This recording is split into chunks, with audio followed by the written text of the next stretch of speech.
Oriau allweddol I ddod ar 5 diwrnod o ryfela yn Wcráin. Mae Rwsia'n dal I ymosod ar ddinasoedd ledled y wlad a phobl gyffredin yn ceisio dianc heb o bod beth na ble fydd diwedd y daith.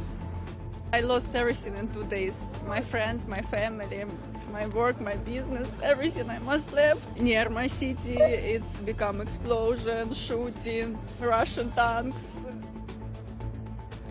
Dim datrysiad i'r sefyllfa ar ôl I gynrychiolwyr o Kiev a Moscow gwrdd y Belarus, ond mae yna adroddiadau heno y bydd rhagor o drafodaethau. Wrth i'r argyfwng dyngarol weithygu fesul awr, mae yna gannoedd o filoedd o bobl wedi ffoi yma I wlad Pwyl. Y bydd ffaduriaid yn cael I croesawu yma. Dwi'n gwybod bod awdurdodau lleol yn trefnu lleoedd I cadw ffaduriaid. Nôl yma, mi fyddwn ni'n ystyried yr opsiynau diplomyddol a milwrol wrth I wledydd y gorllewin ystyried y camau nesaf.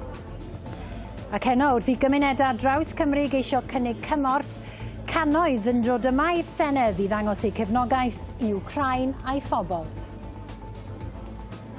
Ambell I bobl yn gweud bod 2 ochr i'r peth, ond dim ond yr un sy'n gael.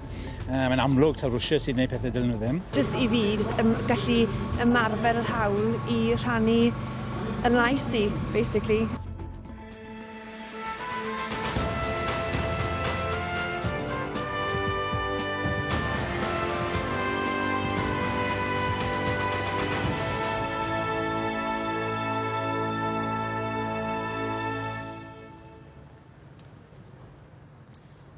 Noswaithau iawn I chi o Przemysl yn Nwyrain, Gwlad Pwyl. Nawr, dyma'r dre fawr agosa yn yr ardal hon at y ffin gydag Wcráin, sydd mewn trafodaethau gyda Rwsia yn ystod y dydd wedi gofyn am saib i'r ymladd, saib i'r ryfela.